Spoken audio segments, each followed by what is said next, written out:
Que Jesus nos abençoe a noite de estudos e trabalhos espirituais. O texto por si mesmo é autoexplicativo. Quem o leu com atenção deduz facilmente o que Kardec quis dizer e entende também que o que Kardec chama de médium curador, e dá até uma noção do que vem a ser, uma definição, aliás, do que vem a ser o médium curador, quando ele diz aqui, vamos ficando acompanhando sempre de livro aberto, por favor, dizendo assim que o dom que consiste, esse gênero de mediunidade consiste principalmente no dom que possuem certas pessoas de curar pelo simples toque, pelo olhar, mesmo por um gesto e sem o concurso de qualquer medicação. Ora, nós vamos então sentindo que o médium curador é aquele médium, aquela criatura dotada de grande força magnética e de grande dose, portanto, de fluidos. E aí nós vamos começar a tentar fazer um estudo sobre o assunto, porque tem muita coisa interessante e nós vamos acompanhando depois no texto os outros pontos interessantes da noite. O médium que tem uma grande dose fluídica, ele é aquela criatura apta a curar. Por quê? Porque ele doa aquele magnetismo animal, aquela força que está dentro dele, que jogada, colocada, aplicada num órgão doente, como que o revitaliza.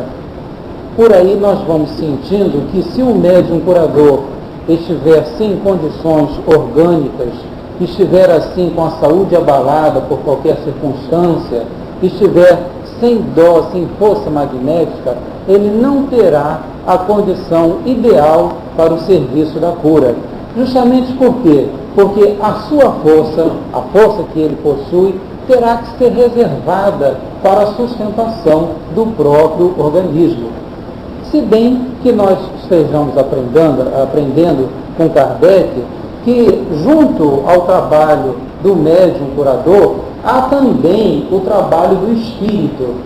Então, no trabalho da cura, feito por médiuns, quer dizer, por criaturas que estejam convencidas de que o seu trabalho está sendo conduzido por um espírito, está sendo assim dirigido por um trabalhador espiritual, nós vamos sentindo que quantas vezes nós não estamos assim tão bem, tão cheios de saúde, mas entretanto sentimos que o espírito bondoso que está ao nosso lado, que está assim, ele sim, cheio de força, porque ele é um espírito bom, nós sentimos que esse espírito bondoso muitas vezes sofre as chamadas deficiências do nosso organismo. Aprendemos com isso que são dois, portanto, os trabalhadores de um passe de cura. O trabalhador humano, o médium, e o trabalhador espiritual. Passamos também a fazer um enorme esforço. Para quê? Aliás, dois enormes esforços. Para quê? Primeiro, para no passe de cura, para no trabalho de cura, atrairmos um bom espírito que secunde esse trabalho que nós, como médiuns e, portanto, como seres humanos, pretendemos desenvolver, e, simultaneamente, resta para nós aí, com essa atração, resta-nos uma obrigação, a obrigação de melhorarmos a própria qualidade do fluido que possuímos. É interessante nós observarmos que quase sempre o médium, quando ele se coloca no serviço do bem, ele apenas acha que ele está sendo conduzido pelos espíritos, então está tudo bom. Ele não precisa ter nenhuma preocupação, quando ao contrário, porque ele atrai bons espíritos, ele deveria ter uma preocupação muito grande, porque nenhum de nós convidaria uma pessoa para vir à nossa casa e não ofereceria a essa pessoa as melhores condições para recebê-la. Não daria assim a melhor poltrona, não ofereceria o célebre cafezinho, ou não ofereceria vamos dizer assim, um local mais favorável para receber a visita. Nenhum de nós faria isso. Ora, com o plano espiritual, essa obrigação, então, deveria ser levada muito mais a sério. Nós temos a obrigação, como médiuns, de levar a sério esse trabalho de cura, como qualquer outro trabalho de passe, sabendo que vamos juntar o fluido que nos pertence, o fluido animal que nos pertence, com o fluido espiritual de um bom espírito. O melhor é que a gente ofereça a esse bom espírito o chamado melhor fluido que possuímos. Ora, como é que nós vamos oferecer esse melhor fluido? A primeira condição, já sabemos que a primeira condição de qualquer trabalho mediúnico é a elevação moral. Cada vez que nós estamos moralmente bem elevados, voltados realmente para o objetivo superior que a mediunidade nos chama, nós, por isso mesmo, já estamos oferecendo um bom campo aos espíritos. Que interessante que há médiuns que dizem assim: ora, eu sou tão sem moral que um espírito bom não pode atuar por mim. E quantas vezes nós realmente somos tão sem moral? Mas e o esforço que nós estamos fazendo? Por acaso isso não é levado em conta pelo plano espiritual? É levado, e vocês lembrem-se disso sempre, porque os espíritos, eles não nos querem santos, ou por outra, eles não esperam que nós sejamos santos. Eles sabem que se forem esperar pela nossa santidade, bem tarde nós vamos trabalhar. Nós precisamos estar, sim, oferecendo um coração puro. É o que é o mais importante neste momento. Com o tempo, a própria elevação, o próprio desenvolvimento da tarefa, o próprio espírito de serviço que nós vamos adquirindo, vai fazendo com que os espíritos sintam confiança em nós e vão por isso mesmo, esses espíritos vão por isso trabalhando e esperando. Eles vão, vamos dizer assim, aplicando, para usar a linguagem moderna, que só se fala em aplicação, vão aplicando no nosso futuro espiritual, na nossa mentalização positiva. Então a primeira condição é essa, a da elevação moral. A segunda condição é a da alimentação, dos cuidados com o nosso organismo. Por exemplo, vir para um trabalho de cura sem se alimentar demasiado, isso serve para o médium e para aqueles que tomam o passe também. Pessoas que são dadas a comer comidas apimentadas, pessoas que são dadas a alcoólicos. Vocês imaginem um médium que seja habitualmente que tome bebidas alcoólicas. Não há necessidade de nós tentarmos explicar muitas coisas. A própria ingestão do álcool faz com que o espírito do álcool, aquele que se dá o nome de espírito mesmo, né? Aquilo que atiça o coração de todo mundo quando bebe, aquilo impregne o magnetismo da pessoa. Ora, na hora que ela vai dar o passe, que tipo de magnetismo ela vai dar? Um magnetismo pelo menos aviltado. Pelo menos aviltado. Daí a nossa necessidade de termos esse cuidado com a alimentação, temos o cuidado com o que nós ingerimos. Mas André Luiz nos chama a atenção, no livro Nosso Lar, para um outro tipo de cuidado. André Luiz acrescenta um fator novo aqui ao que Kardec escreve. Vocês observem aqui que Kardec diz que as pessoas curam pelo toque, pelo olhar, por um gesto. Pelo toque, pelo olhar, pelo um gesto. No livro Nosso Lar, André Luiz acrescenta um novo tipo de cura, o do sopro. Ele relata vários casos ali em que o espírito soprava, ele punha a mão em concha e soprava no perispírito do doente e transmitia energia. André Luiz pergunta o que tipo de trabalho era aquele. E o espírito diz que aquilo era apenas uma transmissão fluídica, era apenas uma transmissão de força. E ele indaga naturalmente, mas todos podem fazer isso? Desde que mantenham a boca limpa. E ele diz, não é só limpa no sentido material, mas que não fale coisas que não interessem, que não sejam habituados à pornografia e que principalmente não falem dos outros. Interessante, né? A colocação é, né? Por que isso? Esse negócio de falar mal dos outros deve ter muita gente que não pode mais dar passe de sopro, pelo menos, né? Por que isso? Porque nós que estamos, quando começamos a falar assim de alguém, nós começamos também a fazer esse aviltamento das nossas forças psíquicas, não é isso mesmo? Então, meus irmãos, esse cuidado é um cuidado para todos nós, os que estamos querendo trabalhar. Agora, vamos na página 209. Todos os magnetizadores são mais ou menos aptos a curar, desde que saibam conduzir-se convenientemente, ao passo que nos médiuns curadores a faculdade é espontânea. Está aqui um parágrafo. Todos os magnetizadores são mais ou menos aptos a curar, desde que saibam conduzir-se convenientemente, ao passo que nos médiuns curadores a faculdade é espontânea. Meus irmãos, todos nós, como médiuns, podemos ser curadores. Todos nós podemos ser curadores. Mas está a diferença aqui, bem assinalada. Quando nós vamos dar um passe, nós fazemos o quê? Aquele esforço de cooperação, doamos a nossa energia, tentamos transmitir o nosso amor aos outros, tentamos transmitir a nossa vitalidade. Fazemos por isso mesmo um esforço continuado, é um esforço continuado.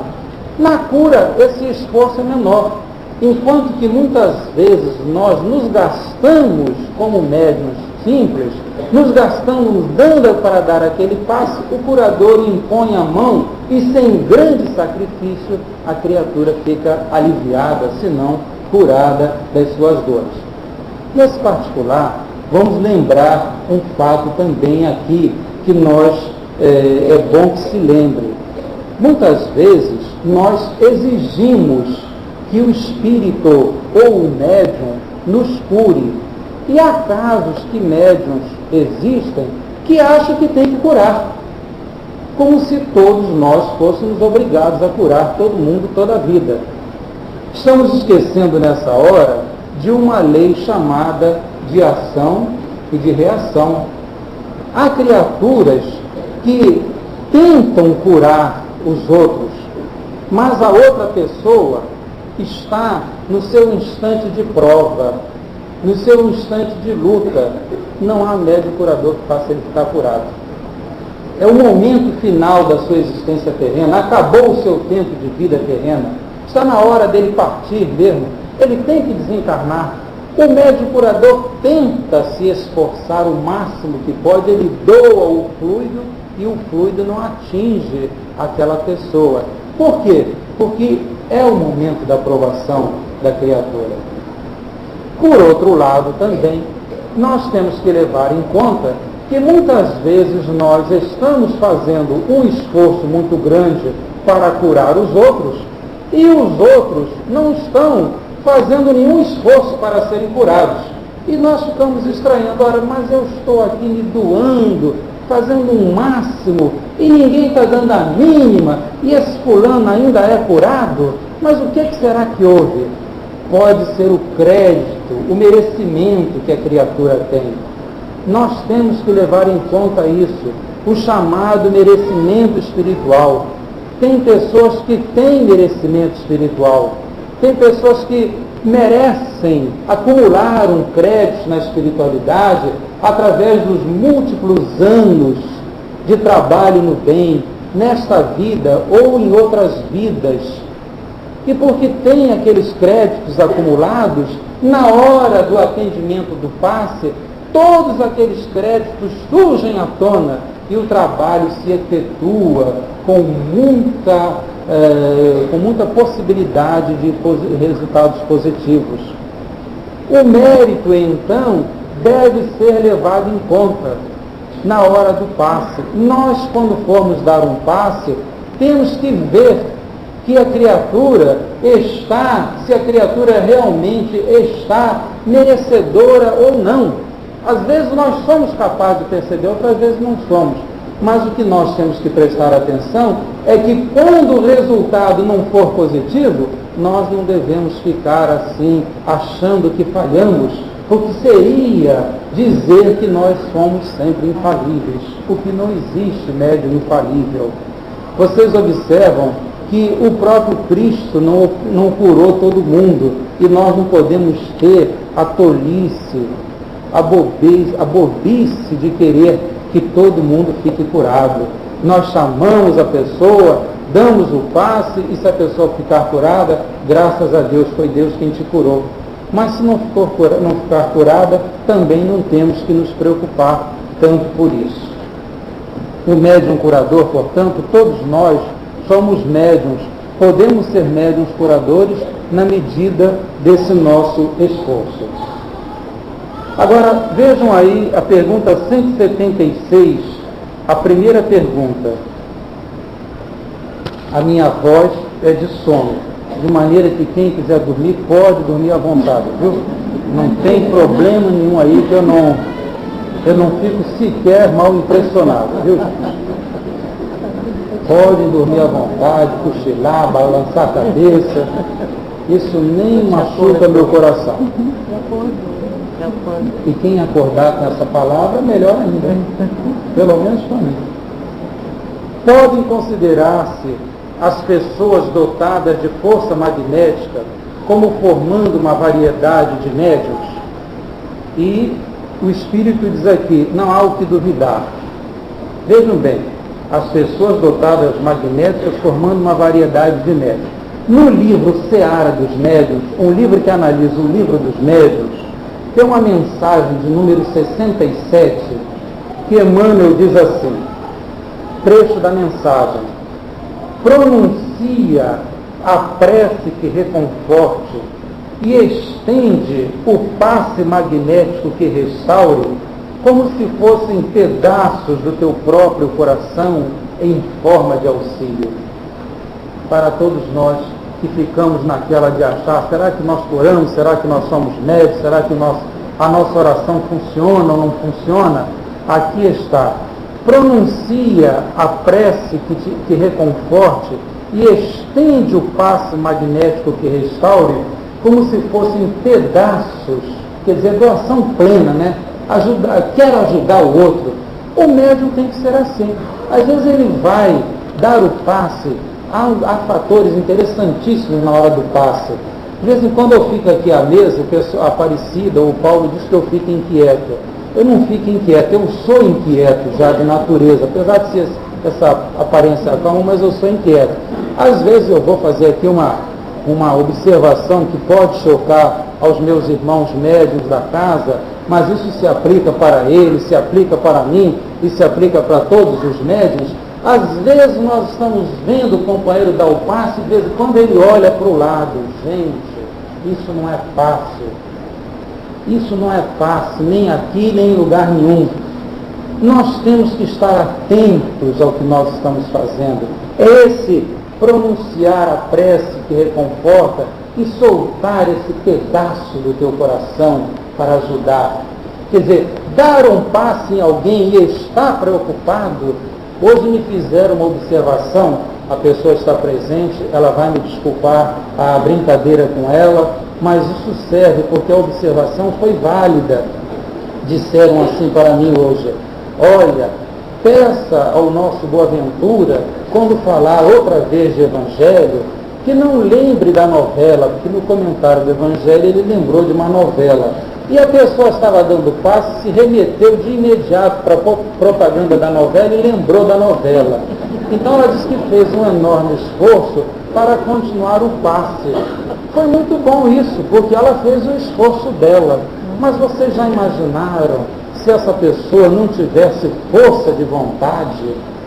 Ou se quem estivesse tomando passe ficasse lembrando da novela? Não ia ter fluido que entrasse, não ia ter fluido que penetrasse, não ia ter espírito que curasse. Nesta hora, minha gente, é atenção com o passe. Aliás, Kardec, na Revista Espírita de 1865, ele faz uma observação sobre isto, e o que eu estou falando não é o altivo que está falando, não, é Kardec. Então, quem quiser brigar, brigue com Kardec. Revista Espírita, mês de setembro de 1865. Vejam a observação de Kardec, quando ele diz aqui assim, item 10. Mas, ele vai fazendo uma série de considerações. Aí ele diz assim, mas, se a vontade for ineficaz quanto ao concurso dos espíritos, ele vem dizendo que o médium deveria fazer uma concentração para atrair os espíritos. Então ele diz assim, mas se a nossa vontade for ineficaz para atrair um bom espírito, é onipotente, quer dizer, podemos, é onipotente para imprimir ao fluido que é dele, espiritual ou humano, uma boa direção e uma energia maior. Aí ele diz assim, isso está no texto, vejam o termo, no homem mole, distraído, a corrente é mole, a emissão é fraca. Está aqui, gente, em Kardec, Revista Espírita do ano de 1865, Kardec falando sobre mediunidade curadora. Vamos reler. No homem mole e distraído, a corrente é mole, a emissão é fraca. O fluido espiritual para nele próprio, no próprio médium, mas sem que o próprio homem o aproveite. No homem de vontade enérgica, o espírito, a corrente produz o efeito de uma ducha. Isso está em Kardec. No homem de vontade enérgica, a corrente produz o efeito de uma ducha. Mas vejam bem o que ele está dizendo. Não se deve, porém, confundir vontade enérgica com teimosia, porque esta é sempre o resultado do orgulho e do egoísmo, ou do egoísmo. Ao passo, isso é tão importante de ouvirmos, ao passo que o mais humilde dos homens pode ter a vontade do devotamento. Aqui está. No homem mole e distraído, a corrente é mole, a emissão é fraca. No homem enérgico, de vontade enérgica, a corrente produz o efeito de uma ducha. Não se deve confundir vontade com teimosia, que a teimosia é o resultado do orgulho e do egoísmo, ao passo que o homem humilde, mais humilde, pode ter a vontade do devotamento. E assim é. Às vezes nós vemos criaturas que nós olhamos assim e dizemos, e nós temos muitos médiuns que são assim, simples. Aparentemente a gente olha para a pessoa e diz assim, meu Deus, mas será que essa pessoa está realmente dando passe de cura? E está, porque faz o serviço com aquele enorme devotamento. Tira o pedaço do seu coração que Emmanuel fala aqui. Ao passo que muita gente cheia de mediunidade, mas fica naquele negócio, está criticando, está ponderando, está toda hora, está isso, está aquilo outro, e o trabalho não se desenvolve. Vocês vejam que os espíritos sempre nos chamam a atenção para uma coisa importante na nossa vida. Essa coisa que se chama humildade e trabalhar com devotamento. Aqui está, gente. Isso é de Kardec e de Emmanuel. Agora, vejam aqui um outro item interessante. Item 2. Entretanto, o médium é o intermediário entre os espíritos e o homem.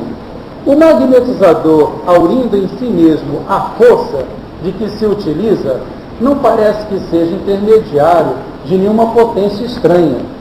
Não parece que é intermediário. Ele está usando a força dele. O conhecido homem de televisão, que virou homem de televisão, Ben Gruber, com todas as curas que ele faz, perguntaram a ele se ele era médium. Ele disse que não, ele não era médium, ele era, a força que ele tirava era dele mesmo. E pode-se até dizer assim, já falamos disso numa outra sessão, ele não é médium na acepção da palavra. Remetemos vocês para o livrinho Médium, quem é, quem não é, do nosso irmão Demétrio Pádua. Então vejam vocês, às vezes a criatura tem muita força magnética, não acredita em espírito e dá um bom passe. pode ser resultado do esforço dele, pode ser o resultado do merecimento da criatura, e pode também ele atrair espíritos pela bondade que ele tem. Ele pode não acreditar em espíritos, mas ser um homem bom, que está agindo com sinceridade, que está agindo com absoluta honestidade, com total honestidade. E ele, então, atrair bons espíritos. Bom, nessa altura, diz aqui Kardec, a força magnética reside no homem, mas é aumentada pela ação dos espíritos que ele chama em seu auxílio. Se magnetizas com o propósito de curar e invocas um bom espírito que se interessa por ti e pelo teu doente, ele aumenta a tua força, aumenta a tua vontade. Olha o merecimento outra vez sendo posto em evidência. Eu chego aqui, eu venho pedir o passe, eu tenho bom magnetismo, eu tenho bons créditos na espiritualidade, eu atraio para junto daquele médium que vai me dar o passe a força. Por isso os espíritos recomendam que todas as vezes que nós vamos tomar o passe, nós entremos fazendo preces, pedindo aos bons espíritos que nos auxiliem, que nos fortaleçam, que nos sustentem. Essa prece vai chamando os espíritos superiores à nossa volta. Há, entretanto, criaturas que não são crentes e são curadas. O que é que se deve atribuir a isso? Se deve atribuir ao merecimento da criatura, mesmo que ela não saiba, mas também, às vezes, a espiritualidade atende a um apelo de um outro espírito. Nós já tivemos ocasião de ver aqui, em nossas sessões de cura, espíritos comparecerem na sessão de cura, durante o passe, pedindo por aquelas pessoas que estavam ali presentes, dizendo ao Dr. Hermann ou a outro guia espiritual que aquelas pessoas eram caras ao coração dela, que eram pessoas amigas, que elas deviam muito, então elas próprias intercediam por ela.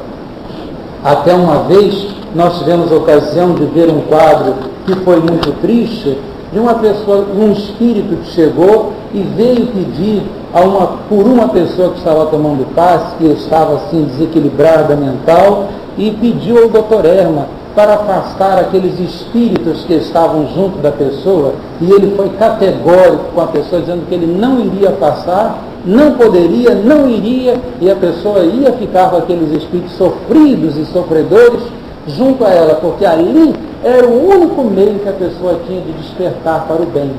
Pois bem, meus irmãos, eu vi o fato dos mais interessantes da espiritualidade que eu já vi na sessão de cura. O espírito ficou diante do Dr. Hermann com toda a humildade, e o espírito tinha elevação espiritual, com toda a humildade, e chorava, mas chorava mesmo, e o Dr. Hermann com aquele jeito muito bondoso, mas enérgico, inflexível, dizendo assim: não posso fazer isso, não vou fazer isso, não vou desgastar o fluido dos médicos, porque ele vai ter que aprender, e ele até agora só desgastou tudo que se deu, vai ser agora pela dor que ele vai aprender.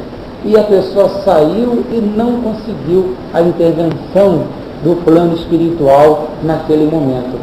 Os irmãos, vejam vocês como os espíritos são e como nós temos que orar, quantas vezes, porque na realidade nem sempre nós podemos atinar com as nossas deficiências, nem sempre podemos saber exatamente até onde vai o nosso crédito, o nosso merecimento. Vocês vão dizer assim: poxa, o Dr. Hermann então foi muito inflexível, não teve caridade, não sou eu que vou analisar o comportamento dele, mas se ele fez, quando ele tem demonstrado gestos de tanto equilíbrio em tantas horas, se ele agiu naquele momento assim, é porque lá ele tinha a razão para fazer isso. Mas a verdade é que o espírito que veio interceder não conseguiu e saiu chorando da sessão, porque ele não abriu mão daquele tipo de socorro. Bom, nesse particular também, o chamar as pessoas um bom espírito em nosso auxílio, nós temos que ver o seguinte: Quando nós vamos falar com um espírito, ou com um médium principalmente, nós temos que sentir se aquele médium ele tem condições de nos auxiliar. Às vezes, nós temos um trabalho, nós temos a mediunidade de cura, mas a nossa elevação espiritual, o companheiro espiritual que está do nosso lado, ele não tem envergadura espiritual. Às vezes ele não tem envergadura. Ele é um médium de limitadas possibilidades, e o espírito que está ali, que o espírito às vezes não tem condições de socorrer a gente. Às vezes ele tem, às vezes ele não tem. Uma vez nós participamos de um caso ocorrido lá com o Chico Xavier em Uberaba. Vocês todos sabem que o Chico tem aquele problema de vista, já cego de uma vista, um terço só de outra vista, aquela problemática toda. E nós vimos um senhor chegando para ele dizendo assim: olha, Chico, o meu guia espiritual mandou dizer a você, se você fizer isso, fizer aquilo outro, então deu uma opção de fórmulas para ele, você vai ficar curado das suas vistas. O Chico ouviu aquilo tudo com aquela calma que ele ouve todo mundo, e quando a pessoa acabou de falar, virou-se para ele e disse: você vai usar? Ele tergiversou ali, passou assim uma conversa para lá, uma conversa para cá, e disse que tentou dizer não. Mas a pessoa falou assim: mas você vai usar ou não vai usar? Senão não vou deixar nada aqui escrito para você. Então ele virou-se para a pessoa e deu com aquele jeito dele, ele deu uma liçãozinha na pessoa e transmitiu uma lição para todo mundo. Ele virou-se para a pessoa e disse: olha, meu irmão, eu agradeço muito ao seu guia espiritual, a você, agradeço a todo mundo, mas eu já me trato com o Dr. Bezerra de Menezes. E se o Dr. Bezerra de Menezes já me trata e não está conseguindo me curar, eu então não vou tentar nenhum outro medicamento. Naquele momento, o que ele quis dizer à pessoa? Se eu tenho alguém tão mais elevado do que você para me curar, e não está curando, não vai ser você que vai me curar. Não é isso mesmo? Delicadamente, ele quis dizer isso para a pessoa. Meus irmãos, nós temos que saber também a quem nós vamos fazer as nossas solicitações. Por outro lado, também, às vezes, nós somos assim um tanto imprudentes. Nós chegamos perto de um médium, um curador, pedimos uma receita. Não tem nada uma coisa a ver com a outra. O médium curador, ele não está obrigado a ser médium receitista. São duas atividades inteiramente diferentes. E o médium receitista não está obrigado a ser médium curador. Arigó era um excelente médium receitista. Não se tem conhecimento de que ele fosse médium curador. Ele curava porque o remédio é que curava. Ele operava porque ele agia como um médico. Mas ele não era médium curador. E, no entanto, nós conhecemos excelentes médiuns curadores que são incapazes de prescrever qualquer remédio. Então, nós temos que fazer duas distinções aí, a do médium curador e a do médium receitista. Para terminar esse pedaço aqui, nós vamos ler aqui outra mensagem de Emmanuel, quando diz aqui, analisando o item 8 dessa mesma pergunta, que ele diz assim: pode obter-se curas unicamente por meio da prece? Sim, desde que Deus o permita. Pode dar-se, no entanto, que o bem do doente esteja em sofrer por mais tempo, e então julgais que a vossa prece não foi ouvida. Quer dizer, a pessoa tem que sofrer e a gente pensa que não foi ouvida. Veja o que Emmanuel diz aqui na mensagem número 14 do mesmo Seara dos Médiuns. A enfermidade é quase sempre o bem exprimindo reajuste, sustentando-nos a queda em delitos maiores. Vejam só, a enfermidade quase sempre o bem exprimindo reajuste, sustentando-nos a queda em delitos maiores. Quer dizer, podemos curar, mas às vezes há dificuldade de curar. Agora, para apagar um pouco, esse soninho gostoso, vamos ler aqui algumas coisas do Evangelho. Vocês todos já ouviram falar que em Kardec, que o médium curador pode curar pelo toque das mãos, pode curar pelo olhar e pode curar pela simples presença, pelo toque, pelo olhar, pela prece. Vamos apresentar alguns casos de Jesus. Cura por aproximação. A pessoa foi curada por Jesus somente que se aproximou dele. É um caso conhecido e todos já ouviram falar nele. Está em Mateus, capítulo 9, versículos 20 a 22. Mateus faz uma descrição pequenininha, Lucas faz uma descrição enorme. Esse episódio foi passado na Galileia. Diz aqui assim, item 9. Chegou... Peraí, perdi aqui o item 9. Agora vai ter. Certa mulher, havia 12 anos, padecia de uma hemorragia e tinha sofrido bastante na mão de muitos médicos. Você vê, Antônio Carlos, que o negócio é antigo, né? Tinha sofrido nas mãos de muitos médicos e despendido tudo quanto possuía, sem nada aproveitar, antes ainda pior. Não é o caso do nosso médico aqui. Tendo ouvido falar a respeito de Jesus, veio por trás, por entre a multidão, e tocou-lhe os vestidos, o manto de Jesus, porque dizia, se tocar tão somente nas suas vestes, ficarei curada. E imediatamente cessou a sua hemorragia e sentiu no corpo estar já curada do seu mal. Depois vem aquela história que Jesus pergunta quem tocou nele, etc. E tal.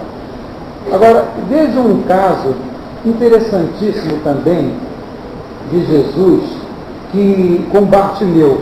Esse está lançado em Lucas 18:35, que Jesus encontra com Bartimeu, e é um caso interessantíssimo de fé, sem que Jesus tivesse tocado na pessoa.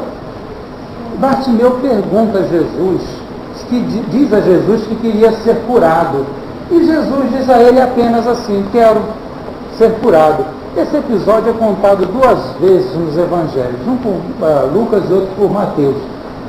O caso parece que é o mesmo, mas, se não me engano, é Lucas que apresenta 2 cegos. E Mateus fala também 2 cegos, mas só fala depois na cura de Bartimeu, não fala na cura do outro cego. Não se sabe se curou ou não curou. Mas a verdade é que Jesus cura a esse cego Bartimeu somente pelo dizer que queria. Agora, vejam vocês essa descrição de Mateus em 9, 27 a 34. Diz assim, que Jesus, um episódio antes que é a cura de demônio, o negócio é meio complicado aqui. E tendo entrado em casa, os cegos se aproximaram dele e Jesus perguntou-lhes, credes? Olha a pergunta de Jesus, se eles criam, credes que eu posso fazer isso? Jesus nesse momento colocou nas mãos do próprio cego a cura deles. Colocou na mão do cego, você crê que eu possa fazer isso? Então ele aqui, credes que eu possa fazer isso? E eles responderam, sim, Senhor, sim.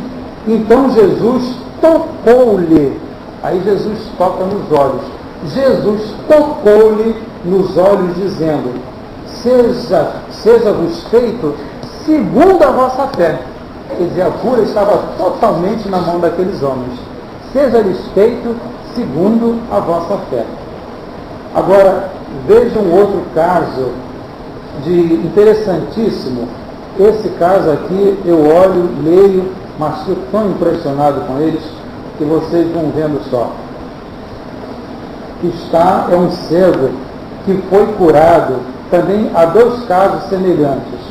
É o caso do cego cego de nascença. Vamos ler com João. E passando Jesus, essa descrição também é muito bonita, que dá outras lições para nós. Passando Jesus, viu um homem cego de nascença. Perguntaram-lhe os seus discípulos: Rabi, quem pecou, este ou seus pais? Então Jesus, os discípulos fazem uma pergunta: quem o cego está sofrendo, por sua culpa ou por culpa dos pais dele? Jesus respondeu: nem ele pecou, nem seus pais pecaram. Foi para que nele se manifestem as obras de Deus. Provavelmente Jesus quer dizer aqui que aqueles homens teriam vindo apenas para ser curados por ele e demonstrar ali, ou então estavam cegos por uma circunstância aleatória, uma coisa que pudesse ser curada. Quer dizer, isso não é tão difícil da gente entender. Não há cegueira por avitaminose. Pessoas em regiões paupérrimas ficam cegas porque não se alimentam. Falta comida a eles. Então, se dá comida, a pessoa passa a ficar boa. Então, não havia nem pecado da pessoa, quer dizer, não havia débitos a pagar, nem havia nenhuma outra coisa, havia era fome mesmo, né? Então, Jesus diz aqui, nem ele nem pecou. Aí diz assim: dito isto, aí vem o caso impressionante. Cuspiu no chão Jesus, com a saliva fez lodo e untou com lodo os olhos do cego. Coisa impressionante, né? Cuspir no chão, pegar aquela coisa e aplicar nos olhos do cego. O detalhe interessante é que Jesus não fez isso dentro da cidade. Ele levou o cego para fora dos muros da cidade, como quem precisasse de um ambiente tranquilo para operar. E tudo leva a crer que Jesus fez uma verdadeira operação. Que ele diz assim: cuspiu no chão, com a saliva fez lodo e untou com o lodo os olhos do cego. Depois disse assim: vai lavar-te no tanque de Siloé. Ele foi, lavou-se e ele voltou vendo. Adiante, Jesus faz uma pergunta, a narrativa é um pouco longa, e Jesus faz uma pergunta para ele: o que vês? Jesus faz a pergunta ao cego: o que vês? E o cego diz assim: vejo como sombras andando. É a exata impressão que tem as pessoas que se operaram, que estavam meio cegas ou cegas, que se operaram, elas não veem de imediato, as figuras bem contornadas, elas veem depois as sombras, depois é que o quadro vai se definindo. Será que Jesus, naquele momento, com a medicina espiritual dele, o que ele fez não foi uma operação junto daquela pessoa? O que hoje o médico usa, aquela parafernália, aqueles mecanismos todos, e faz muito bem usar, porque nós não sabemos curar como Jesus curou, que o médico, nós não, os médicos, nós humanos, será que toda essa parafernália um dia não vai ser substituída por essas curas que Jesus fez, da imposição das mãos, como verdadeiras operações? Meus irmãos, isso tudo é mediunidade de cura. Vocês vejam que a cura é um trabalho interessantíssimo. Agora, para terminar mesmo, já tenho 5 minutos aqui, vamos ler para vocês, neste livro importantíssimo, que todo médium deve ler, Missionários da Luz, um livro que todo médium deve ler, o capítulo sobre passes. André Luiz dá umas lições para nós médiuns. Ele diz assim: ele vai visitar um centro espírita e ele começa a ver um trabalho de passes. E chega ali, ele começa a descrever as criaturas. Vejam que é igualzinho nós fazemos, entre aspas, evidentemente. O trabalho era atendido por 6 entidades envoltas em túnicas muito alvas, como enfermeiros vigilantes. O trabalho era feito por pessoas vigilantes. Falavam raramente, por isso que eu disse que é igualzinho a gente, né? Falavam raramente e operavam com intensidade. Pouca conversa, muita ação. Pouca conversa e muita ação. Eu estou falando isso porque às vezes ele diz que eu sou falador demais, mas eu só estou falando aqui o que os Espíritos estão dizendo, né? Aí André Luiz vai e diz assim: esses trabalhadores apresentam requisitos especiais? Tem a resposta: sim. Na execução da tarefa que lhes está subordinada, não basta a boa vontade, a tarefa do passe, como acontece em outros setores de nossa atuação. Não basta a boa vontade. Para vender livros, basta a boa vontade. Para atender uma pessoa na porta, basta a boa vontade. Para servir uma sopa, basta a boa vontade. No passe, não basta a boa vontade. Diz aqui assim: precisam revelar determinadas qualidades de ordem superior e certos conhecimentos especializados. O servidor do bem, mesmo desencarnado, não pode satisfazer em semelhante serviço se ainda não conseguiu manter um padrão superior de elevação mental contínua. Padrão superior de elevação mental contínua. Condição indispensável à exteriorização das faculdades radiantes. Aqui está. Condição indispensável à exteriorização das faculdades radiantes. O missionário do auxílio magnético, na crosta ou aqui em nossa esfera, necessita, olha o quadro psicológico, necessita ter grande domínio de si mesmo, espontâneo equilíbrio de sentimentos, acendrado amor aos semelhantes, alta compreensão da vida, fé vigorosa, profunda confiança no poder divino. Vejam só quantos itens aqui. Domínio de si mesmo, espontâneo equilíbrio de sentimentos, acendrado amor aos semelhantes, alta compreensão da vida, fé vigorosa, profunda confiança no poder divino. Aí André Luiz nos dá assim vamos dizer assim, um pouco de apoio a nós encarnados, que senão nós vamos começar a fugir do trabalho. Vejam bem, não é que ele esteja dizendo que a gente pode fazer, não. Ele está apenas compreendendo, né?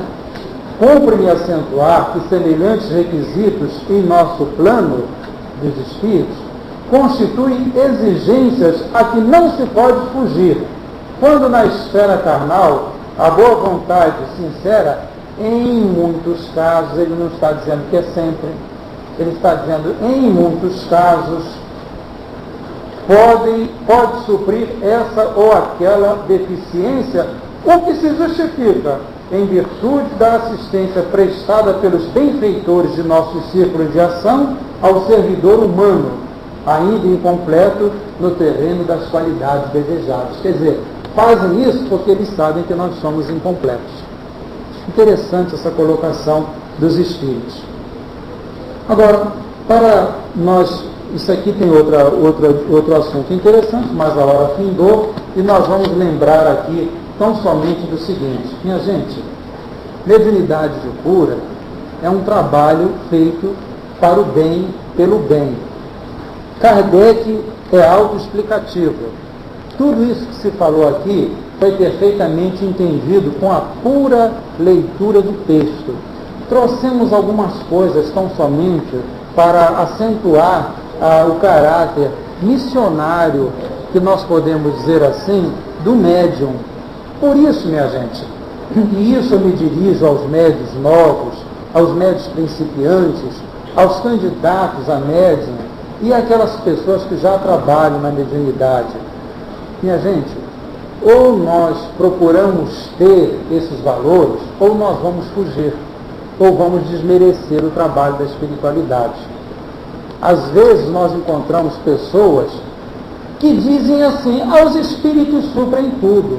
Ora, os espíritos suprem tudo, quer dizer que o progresso foi do espírito, não foi da gente. Os espíritos sabem tudo, a sabedoria é do espírito, não é da gente. Sem lembrar que o trabalho que eles fazem vai melhorar muito na medida que nós formos apresentando essas qualidades. Vai melhorar muito na medida que nós formos apresentando essas qualidades.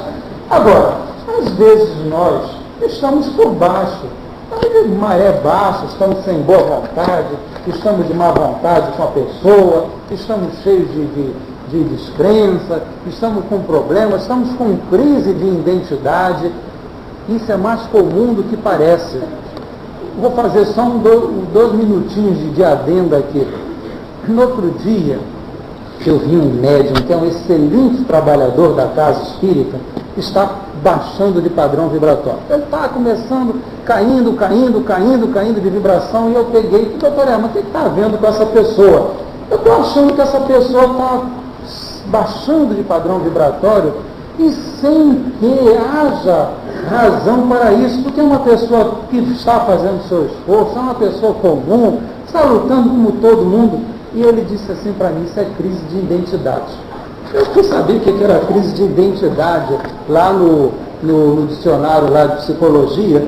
Então fui ver lá o que era crise de identidade, cheguei à minha conclusão e disse para ele: olha, eu não entendi qual é a relação que o senhor está fazendo entre essa crise de identidade do médium e o trabalho que está se executando. Então ele me deu uma lição que eu vou transmitir aqui de público, porque de resto eu não tenho nenhum temor, nem assim, nem me escondo nessas horas também.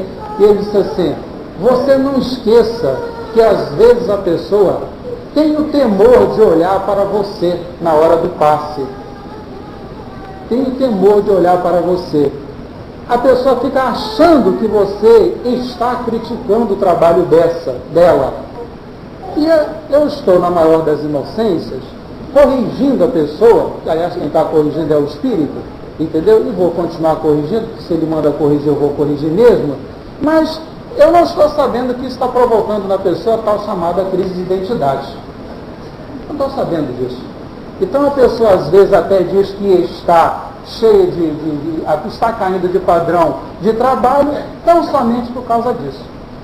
Ora, isso é uma lição muito interessante para mim, porque, mais uma vez, me obriga a me educar.